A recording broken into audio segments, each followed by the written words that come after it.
Okay, बिस्मिल्लाहिर्रहमानिर्रहीम। आज का जो हमारा चैप्टर है पढ़ने के लिए वो है सेलुलर अडॉप्टेशंस। ठीक है, इंपॉर्टेंट है सीक्यूज़ के लिए, सीक्यूज़ पॉइंट ऑफ व्यू से, एमसीक्यूज़ पॉइंट ऑफ व्यू से बहुत इंपॉर्टेंट चैप्टर है। अच्छा, सबसे पहले हम लोगों को ना जनरली बात देखनी है कि सेलुलर अडॉप्टेशंस होती क्या हैं, सेलुलर अडॉप्टेशंस क्यों होती हैं और सेलुलर इंजरी क्या होती है। आप सबको पता है कि जब भी सेल के ऊपर स्ट्रेस होता है, हम किसी भी एक ह्यूमन की बात कर लें, वैसे ही जनरली बात कर लें कि जब भी स्ट्रेस आता है तो हम लोग अडॉप्ट करते हैं। ठीक है, जैसे गर्मियाँ आती हैं तो हम लोग पतले कपड़े पहनते हैं, ये एक अडॉप्टेशन है। सेलुलर लेवल पे देखो तो इसी तरह है कि जब भी कोई स्ट्रेस होता है, स्ट्रेस क्या है? स्ट्रेस ऐसा कोई भी सब्सटेंस है, टॉक्सिन है, कोई इंजूरियस केमिकल है, कोई भी पॉइजन है, कुछ भी है जो कि सेल को डिस्टरप्ट कर रहा है, उसकी फंक्शनिंग को अल्टर कर रहा है या उसकी नॉर्मल फंक्शनिंग में एक बैरियर है। ठीक है, वो स्ट्रेस है। अब स्ट्रेस कुछ भी हो सकता है। स्ट्रेस हो सकता है जी हाइपोक्सिया, स्कीमिया हो गया, न्यूट्रिशनल डेफिशिएंसी हो गई, केमिकल्स हो गया, bacterial infection, viral parasitic infection, कुछ भी ऐसा जो कि सेल की फंक्शनिंग डिस्टर्ब करे। ठीक है, वो स्ट्रेस होता है। ठीक है, रेडिएशंस हो गई, यूवी लाइट हो गई। ठीक है, तो ये सारी क्या है? सेलुलर स्ट्रेस है। अब सेलुलर स्ट्रेस क्या करता है? जब भी स्ट्रेस आता है, ठीक है, सेल के ऊपर, तो सेल अल्टीमेटली डाई नहीं कर जाता। सेल क्या करता है कि वो अपने आप को अलाइव रखने के लिए सेलुलर अडॉप्टेशंस करता है। ठीक है, अब सेलुलर अडॉप्टेशन करने का मकसद ये होता है कि वो उस टफ पीरियड को सर्वाइव कर सके। ठीक है, जब उसे सर्वाइव कर लेगा तो फिर अगर स्ट्रेस को हम रिमूव कर देंगे, जो स्ट्रेस रिमूव हो जाता है तो वो वायबल हो सकता है दोबारा। वो हम आगे डिटेल में देखते हैं चीज़ों को। फिलहाल देखेंगे स्ट्रेस हुआ तो सेल ने क्या किया, अपने आप को प्रिजर्व करने के लिए अपनी फंक्शनिंग को थोड़ा सा अल्टर करके, अपनी मॉर्फोलॉजी को थोड़ा सा अल्टर करके अपने आप को बचा लिया, लिवेबल रखा। ठीक है, उसको हम कहते हैं सेलुलर अडॉप्टेशंस। ठीक है, सेलुलर अडॉप्टेशंस ऐसी रिवर्सिबल चेंजेस होती हैं जो कि क्या करती हैं, सेल को प्रिजर्व रखती हैं, सेल को प्रिवेंट करती हैं फ्रॉम सेलुलर इंजरी। अब मैंने एक वर्ड यूज़ किया, सेलुलर इंजरी। ठीक है, अब सेलुलर इंजरी क्या होती है? सेलुलर इंजरी होती है कि जब सेल के ऊपर इतना ज़्यादा स्ट्रेस हो कि वो उसके अडॉप्ट करने की कैपेबिलिटी से एक्सीड कर जाए। ठीक है, इतना ज़्यादा स्ट्रेस हो कि सेल अडॉप्ट करने के बावजूद सर्वाइव ना कर पाए, तो वो क्या होगी? सेलुलर इंजरी होगी। ठीक है, अब यहाँ तक हमारा बेस कॉन्सेप्ट क्लियर हो गया। अब सबसे पहले हम देखते हैं कि सेलुलर अडॉप्टेशन किस तरह की होती है। सेलुलर अडॉप्टेशन है दो तरह की होती हैं। एक होती है हमारे पास फिजियोलॉजिकल, जैसे कि आप लोग जाते हो जिम। ठीक है, उसकी वजह से क्या होता है कि आपके जो मसल हैं वो पंप शम्प होते हैं। ठीक है, वहाँ पे क्या हो रहा होता है कि आपके स्केलेटल मसल का साइज इंक्रीज कर रहा होता है, लेकिन ये एक नॉर्मल फिजियोलॉजिकल मैकेनिज्म है। दूसरा है कि आप लोगों का पैथोलॉजिकल कोई कॉज है। ठीक है, पैथोलॉजिकल कॉज में आपको देख लेंगे, जैसे ब्लड वॉल्यूम बहुत ज़्यादा हार्ट वर्कलोड बहुत ज़्यादा हो जाए तो लेफ्ट वेंट्रिकल में बहुत ज़्यादा सपोज ब्लड आ रहा है, तो लेफ्ट वेंट्रिकल को फिर पंप भी उसी तरह करना है। ठीक है, तो लेफ्ट वेंट्रिकुलर हाइपोट्रॉफी होती है, ये एक पैथोलॉजिकल मैकेनिज्म है। ठीक है, अब पैथोलॉजिकल मैकेनिज्म और फिजियोलॉजिकल में डिफरेंस है थोड़ा सा। यहाँ पे जो फिजियोलॉजिकल होती है उसमें मॉर्फोलॉजी अल्टर होती है। बेशक आप देखते हो स्केलेटल मसल आपके कुछ अर्से बाद ग्रो करने शुरू हो जाते हैं, आप जिम जाते हो तो। ठीक है, पैथोलॉजिकल में डिफरेंस ये होता है कि बेशक आपकी मॉर्फोलॉजिकल चेंजेस भी होती हैं, लेकिन साथ साथ आपकी फंक्शनिंग भी डिस्टर्ब होती है सेल की। ठीक है, तो ये थोड़ा सा डिफरेंस, थोड़ी सी बेस थी हमारी। अब हम सेलुलर अडॉप्टेशन को वन बाय वन देखते हैं। मैं यहाँ पे नोट्स लिखे हुए हैं, so I just explain it along side.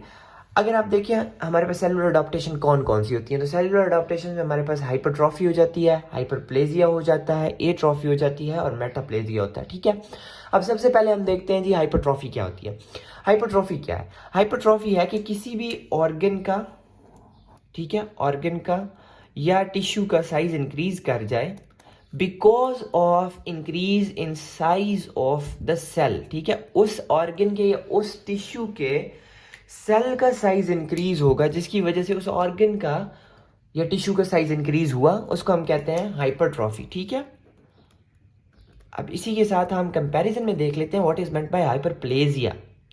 ठीक है, हाइपरप्लेजिया का मतलब यही है, ऑर्गन साइज या टिश्यू साइज तो इंक्रीज हुआ, ठीक है, लेकिन उसकी कॉज डिफरेंट है। उसका क्या है कि नंबर ऑफ सेल इंक्रीज किया। ठीक है, नंबर ऑफ सेल इंक्रीज होने की वजह से सेल का नंबर ऑफ सेल इंक्रीज होने की वजह से ऑर्गन का या टिश्यू का साइज अगर इंक्रीज हुआ है तो इसको हम हाइपरप्लेजिया कहेंगे, और अगर सेल का साइज इंक्रीज होने की वजह से ऑर्गन का साइज इंक्रीज हुआ है तो इसको हम हाइपरट्रॉफी कहेंगे।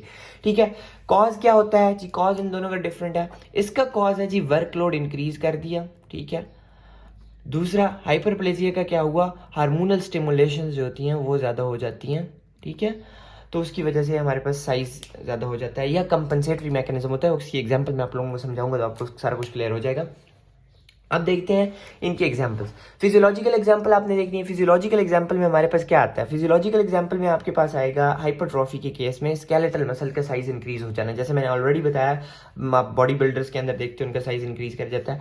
या फिर smooth muscle of uterus increase कर जाते हैं जब भी चाइल्ड बेयरिंग खातून होती है प्रेगनेंसी के दौरान, क्योंकि उसका मैकेनिकल स्ट्रेस होता है, ऑब्वियसली उसकी वजह से वर्कलोड यूट्रस पे बढ़ता है और साइज इंक्रीज हो जाता है। ठीक है, पैथोलॉजिकल एग्जाम्पल्स में लेफ्ट वेंट्रिकुलर हाइपरट्रॉफी आप सबको पता है, मैंने ऑलरेडी एक्सप्लेन किया। ठीक है, दूसरी इसमें यूरिनरी ब्लैडर के अंदर अगर यूरिन आउटपुट या यूरिन पास करने में ऑब्स्ट्रक्शन है तो अल्टीमेटली क्या होगा? अल्टीमेटली यही होगा कि पीछे ब्लैडर के अंदर पूल होने शुरू हो जाएगा यूरिन, और उसकी वजह से उसका साइज इंक्रीज हो जाएगा। अब आप इनकी अगर माइक्रोस्कोपी और मॉर्फोलॉजी को देखो तो आपको ग्रॉस पे क्या नजर आएगा? टिश्यू को देखोगे, ऑटोप्सी के बाद ऑर्गन को देखोगे, उसका साइज इंक्रीज हुआ हुआ होगा। ठीक है, और अगर उसकी माइक्रोस्कोपिक एग्जामिनेशन देखोगे तो उसमें सेल का साइज इंक्रीज हुआ होगा, उसका न्यूक्लियस बढ़ा हुआ, उसके ऑर्गेनेल्स बड़ी हुई होंगी। ठीक है, तो ये चेंजेस आते हैं हाइपरट्रॉफी के दौरान। हाइपरप्लेजिया की मैंने आपको एक्सप्लेन कर दी कॉज और उसकी डेफिनेशन।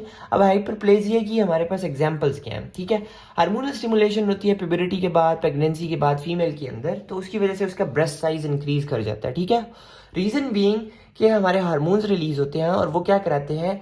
नंबर ऑफ सेल्स को इंक्रीज कर देते हैं। ठीक है, इसमें कुछ हद तक वैसे हाइपरट्रॉफी भी होती है, लेकिन मेनली हम जो एग्जांपल देख रहे हैं according to our text and multiple research वो यही है कि नंबर ऑफ सेल्स इंक्रीज कर जाते हैं, जिसकी वजह से क्या होता है कि उनकी जो ब्रेस्ट है उसका साइज इंक्रीज हो जाता है। ठीक है, दूसरी एग्जांपल इंपॉर्टेंट है। दूसरी एग्जांपल है लिवर की। लिवर के अंदर क्या हो रहा होता है? लिवर के अंदर ये हो रहा होता है कि हम लिवर कि अगर साइज को, बहुत सारे लोग आप लोगों ने देखा होगा सर्जरी करवाते हैं, लिवर को अगर इवन 1/3 ऐसा भी काट दिया जाए लिवर का, ठीक है, लिवर का इतना ऐसा सपोजिंगली काट दिया, इतना ये हेल्थी टिश्यू बचा दिया, तो लिवर के अंदर क्योंकि स्टेम सेल्स होते हैं, स्टेम सेल्स का आप लोगों को अंदाजा है क्या होता है? स्टेम सेल्स वो सेल होते हैं जो कि प्रोजेनिटर होते हैं या पेरेंटल होते हैं। ठीक है, जिनसे आगे हम न्यू सेल्स बनाती है बॉडी हमारी। ठीक है, तो स्टेम सेल्स अगर होंगे तो वो क्या होता है? ये सारा का सारा रीग्रो कर जाता है लिवर। ठीक है, तो ये क्या हुआ? Increase in number of cell ही है ना। ठीक है, तो इसको भी हम हाइपरप्लेजिया कहते हैं। नहीं, कंपनसेटरी मैकेनिज्म है, हेपेक्टेक्टमी करने के बाद, पार्शियल हेपेक्टेक्टमी करने के बाद होता है। ठीक है, अब पैथोलॉजिकल अगर एग्जांपल देखोगे तो आप लोगों ने बहुत ही फेमस एग्जांपल पढ़ी होगी, बिनाइन प्रोस्टेटिक हाइपरप्लेजिया। मेल्स के अंदर अक्सर अबव 50 ईयर एज, उनके अंदर क्या होने शुरू हो जाता है? उनका जो प्रोस्टेट होता है उसका साइज होता है इंक्रीज करना शुरू हो जाता है due to action of dihydrotestosterone. ये याद रखना है, डाईहाइड्रोटेस्टोस्टेरोन की वजह से, नॉट टेस्टोस्टेरोन। ठीक है, और आप लोगों को वो मैंने बता दिया कि फिजियोलॉजिकल एग्जांपल्स आप लोगों को एक्सप्लेन कर दी, ब्रेस्ट की है और कंपनसेटरी मैकेनिज्म लिवर की। ठीक है, इसमें भी आपका ग्रॉस पे देखोगे ऑर्गन साइज इंक्रीज हुआ होगा, माइक्रोस्कोपी पे देखोगे तो नंबर ऑफ सेल्स आपको बहुत ज़्यादा इंक्रीज हुए नजर आएंगे, माइटोटिक फिगर्स बहुत ज़्यादा नजर आएंगे। ठीक है, होपफुली आपको ये समझ आ गई। ओके, हमारे पास तीसरी जो सेलुलर अडॉप्टेशन है उसको हम कहते हैं एट्रोफी। ठीक है, अब एट्रोफी क्या होती है? एट्रोफी का मतलब ये होता है कि किसी भी ऑर्गन का साइज श्रिंक कर जाए। आप लोगों ने अक्सर देखा होगा पोलियो के जो पेशेंट्स होते हैं, ठीक है, उनके अंदर क्या हुआ होता है? उनकी जो लिम्ब अफेक्टेड होती है उसका साइज बहुत ज़्यादा श्रिंक कर जाता है। ठीक है, सिकुड़ जाती हैं टांगें अक्सर कहते हैं। ठीक है, उसकी रीज़न यही होती है कि जो सेल्स होते हैं उनका साइज और नंबर भी किसी हद तक दोनों डिक्रीज हो जाते हैं, और उसकी रीजंस काफ़ी हो सकती हैं। उसकी रीजंस हमारे पास इसी की टाइप्स भी हैं एट्रोफी की, जैसे कि डिसयूज, या जिसको कह लेंगे यूज़ ना करने की वजह से होती है। जैसे कि अक्सर अगर बैंडेज बहुत लंबे अरसे तक एक टांग के ऊपर बंधा रहा है, ठीक है, प्लास्टर की वजह से, तो वहाँ पे ऑब्वियसली सेल जो होंगे वो डाई होना शुरू हो जाएंगे, उनका साइज जो होगा वो श्रिंक करना शुरू हो जाएगा, और इसको हम कहेंगे एट्रोफी, डिसयूज एट्रोफी। दूसरी होती है डीनर्वेशन एट्रोफी। पोलियोमाइलाइटिस का केस है, ऑब्वियसली आप सबको पता है, उसके अंदर जो लिम्ब अफेक्टेड होती है क्योंकि वो इनर्वेशन उसकी ख़राब हुई होती है, वो यूज़ नहीं होता, तो अल्टीमेटली वो जो सेल्स होते हैं वो शट ऑफ करना शुरू हो जाते हैं, या कह लेंगे श्रिंक होना शुरू हो जाते हैं, ठीक है। फिर है इस्कीमिक एट्रोफी। इस्कीमिक एट्रोफी होती है ब्रेन के सेल की, ठीक है। जैसे कि आर्थरोस्क्लेरोसिस हुआ, स्ट्रोक हुआ, ब्लड के सेल्स, ब्रेन के सेल्स को जी ब्लड सही तरह से नहीं पहुँच पा रहा, तो वहाँ पर क्या होगा, ऑब्वियसली स्कीमिया होगा तो वहाँ के सेल जो होंगे श्रिंक करेंगे, ट्रॉफी होगी, अल्टीमेटली उनकी भी डेथ हो जाएगी। और फिर हमारे पास है प्रेशर एट्रोफी। प्रेशर एट्रोफी में क्या होता है, जैसे कि हाइड्रोनेफ्रोसिस एक एग्जांपल होती है, ठीक है। हाइड्रोनेफ्रोसिस में क्या होता है कि बहुत ज़्यादा वाटर एक्यूमुलेट हुए होते हैं, ये सिस्ट टाइप, वो उसमें रीनल पैरेन्काइमा के अंदर इकट्ठे हुए होते हैं, जिसकी वजह से रीनल सेल्स के ऊपर प्रेशर होता है, ठीक है। तो उसकी वजह से उनका सेल जो साइज है वो श्रिंक कर जाता है, तो इसको हम कहते हैं प्रेशर एट्रोफी। आपने मेनली इसमें पोलियो वाली एग्जांपल याद रखनी है कि डीनर्वेशन की वजह से एट्रोफी होती है, ठीक है। ये तो हो गई इसकी पैथोलॉजिकल एग्जांपल। फिजियोलॉजिकल एग्जांपल में क्या होता है, फिजियोलॉजिकल एग्जांपल होती है जी during the fetal life atrophy of the thyroglossal duct, ठीक है। आप लोगों को याद होगा कि हमारी जो नेक थी, ठीक है, इसके अंदर डेवलपमेंट के दौरान ऊपर टंग से हमारे पास थायराइड जो होता है उसका टिश्यू नीचे की तरफ आता है, और फिर अल्टीमेटली अपनी जो ओरिजिनल स्पेस है नेक के अंदर वो अटेन कर लेता है। लेकिन ये जो दरमियान में इतना एरिया होता है इसको हम थायरोग्लोसल डक्ट कहते हैं, ये क्या हो जाती है, बाद में ख़त्म हो जाती है, ठीक है, इसकी एट्रोफी हो जाती है। दूसरी एग्जांपल आप लोगों ने देखा होगा, थाइमस जो होता है, थाइमस हम चाइल्डहुड में हमारा थाइमस जो होता है वो बहुत फंक्शनल होता है, ठीक है।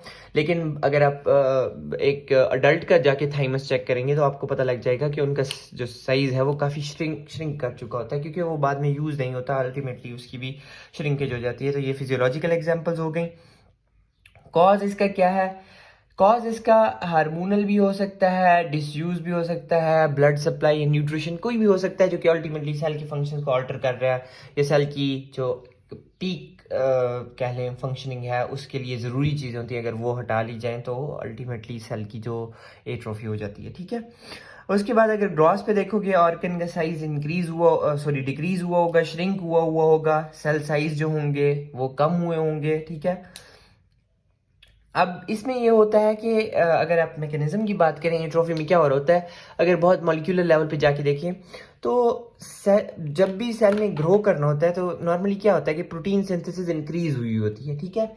और उसी लिहाज से फिर लेकिन बैलेंस पॉजिटिव होता है, नाइट्रोजन बैलेंस जिसे हम कहते हैं पॉजिटिव होता है। उसमें क्या हो रहा होता है कि प्रोडक्शन ज़्यादा होती है और जो कह लेंगे डिस्ट्रक्शन प्रोटीन्स की वो कम होती है। लेकिन एट्रोफी में उल्टा होता है, इसमें प्रोटीन सिंथेसिस कम हुई होती है जबकि प्रोटीन की डिस्ट्रक्शन होती है वो ज़्यादा हुई होती है। तो ये हो गई हमारे पास एट्रोफी। अब लास्ट हमारे पास सेलुलर अडॉप्टेशन है जिसको हम कहते हैं मेटाप्लेजिया, ठीक है। अब मेटाप्लेजिया क्या होता है, ये ऐसे रिवर्सिबल चेंजेस होते हैं जो कि सेल को एक टफ सिचुएशन के अंदर वाइबल रखने के लिए, सरवाइव करने के लिए हेल्पफुल होते हैं। तो क्वेश्चन होगा कि यार ये तो सेम एग्जाम डेफिनेशन आप बता रहे हैं जो कि सेलुलर अडॉप्टेशन की जनरल होती है, यस ठीक है, लेकिन इसमें डिफरेंस ये है तो ये सेलुलर अडॉप्टेशन ही, लेकिन इसमें ये होता है कि जो नॉर्मल उस एरिया के सेल्स होते हैं, सपोज करें मैं एग्जांपल देता हूँ, एग्जांपल से आपको समझ आएगी, स्मोकर्स हैं, ठीक है। स्मोकर्स के अंदर क्या होता है कि नॉर्मली आप लोगों को पता है कि जो रिस्पायरेटरी सिस्टम की एपिथेलियम होती है वो किस तरह की होती है, वो ट्रांजिशनल सिलिएटेड एपिथेलियम होती है, ठीक है। तो वहाँ पे कलमनर एपिथेलियम होती है, ट्रांजिशनल कह दिया मैंने, नॉर्मल सिलिएटेड कलमनर एपिथेलियम होती है। तो वहाँ पे क्या होता है कि ये तो नॉर्मल लोगों के अंदर होती है, ठीक है। लेकिन जो स्मोकर्स होते हैं उनके अंदर क्या होना शुरू हो जाता है कि ये वाली खत्म होके, जो कलमनर सिलिएटेड एपिथेलियम है वो खत्म होके वहाँ पे क्या आना शुरू हो जाता है, स्क्वेमस सेल्स की लेयर्स आना शुरू हो जाती हैं, ठीक है। स्क्वेमस सेल्स की भी लेयर्स, और वो भी किस तरह, वो भी मतलब 3-4 लेयर्स बनती हैं, ठीक है, जिसको हम कहते हैं स्ट्रेटिफाइड स्क्वेमस एपिथेलियम, ठीक है। तो उसका फायदा क्या है, अब आपको समझ आई कि मेटाप्लेजिया में हो क्या रहा है। मेटाप्लेजिया में एक फिनोटाइप से दूसरी फिनोटाइप में चेंजिंग आ रही है, ठीक है, एक सेल टाइप से दूसरे सेल टाइप में चेंजिंग आ रही है, और दूसरा ये हो रहा है कि ये हेल्पफुल है, ये जो चेंज आई है ये हेल्पफुल है। क्यों हेल्पफुल है, क्योंकि सिगरेट के अंदर बहुत सारे क्या होते हैं हमारे पास, टॉक्सिक सब्सटेंसेस होते हैं, और जो नॉर्मल सिलिएटेड एपिथेलियम होती है वो उसको विथस्टैंड नहीं कर सकती। अब वो उसको विथस्टैंड नहीं कर सकती तो उसकी वजह से क्या होता है, सेलुलर अडॉप्टेशन आ जाती है। अब ये जो स्ट्रेटिफाइड स्क्वेमस एपिथेलियम है ये ज़्यादा अच्छी इक्विप्ड है स्मोकिंग के जो टॉक्सिक सब्सटेंसेस हैं उनको हैंडल करने के लिए। तो ये एक बेटर चॉइस है बॉडी की अडॉप्ट करके अपने आप को सर्वाइव करवाने के लिए। इसकी अगर और एग्जांपल्स भी हैं, बैरेट इसोफेगस होता है, आपको पता है जिन। अच्छा, इसकी दूसरी एग्जांपल हमारे पास जो बैरेट इसोफेगस की, इसमें अगर आप देखें तो हमारे पास ये स्टमक है, ठीक है। ये स्टमक के ऊपर क्या है, इसोफेगस है। अब इनके अंदर इसोफेजियल रिफ्लक्स डिजीज का मसला यही होता है कि यहाँ पे हमारे पास एसिडिक कंटेंट जा रहा होता है। अब अगर आप नॉर्मली देखें तो यहाँ पे इसोफेगस के अंदर स्ट्रेटिफाइड स्क्वेमस एपिथेलियल सेल्स होते हैं, ठीक है। स्ट्रेटिफाइड स्क्वेमस एपिथेलियल सेल्स होते हैं, जबकि स्टमक के अंदर क्या होते हैं, कलमनर सेल्स होते हैं, ठीक है। अब ये जो कलमनर सेल्स होते हैं ये वेल इक्विप्ड होते हैं to withstand acidity of stomach, ठीक है। लेकिन अब क्योंकि यहाँ पे भी एसिड जा रहा हुआ है इस डिजीज के अंदर इन दिस पर्टिकुलर केस, तो फिर यहाँ पे भी क्या होगा, स्ट्रेटिफाइड स्क्वेमस एपिथेलियम की जगह कलमनर एपिथेलियम आ जाएगी to protect this from further damage, ठीक है। तो ये मेटाप्लेजिया की एग्जांपल है। होप सो मैं आपको समझा पाया हूँगा। इसमें सिंपल आप लोगों को नजर क्या आएगा जब आप माइक्रोस्कोपी पे देखोगे कि एक इस तरह की लेयर होगी, ठीक है। जैसे ये स्मोकर्स के अंदर अक्सर देखोगे कलमनर एपिथेलियम के ऊपर सिलिया लगा होगा एकदम से आगे से आप लोगों को नजर आना शुरू हो जाएगा स्क्वेमस सेल्स की, स्ट्रेटिफाइड स्क्वेमस सेल्स की लेयर्स जैसे ना नजर आना शुरू हो जाएंगी। तो एक तरफ ये रिप्लेस हो जाएगी, जो कलमनर एपिथेलियम थी वो किससे चेंज हो जाएगी, वो चेंज हो जाएगी स्ट्रेटिफाइड स्क्वेमस एपिथेलियल सेल से, ठीक है। तो इसका मैकेनिज्म क्या होता है कि स्टेम सेल्स जो होते हैं, ये जो नॉर्मल इनके स्टेम सेल्स होते हैं, वो स्टेम सेल्स तो नॉर्मल बॉडी को कहते हैं कि कलमनर एपिथेलियम बनाओ, लेकिन क्योंकि अडाप्टेशन है ये, तो अब वो स्टेम सेल्स किस में बनाना शुरू हो जाएंगे, स्ट्रेटिफाइड स्क्वेमस एपिथेलियल सेल्स बनाना शुरू हो जाएंगे। होपफुली आपको ये समझ आ गया होगा सेलुलर अडाप्टेशन का। We will continue next.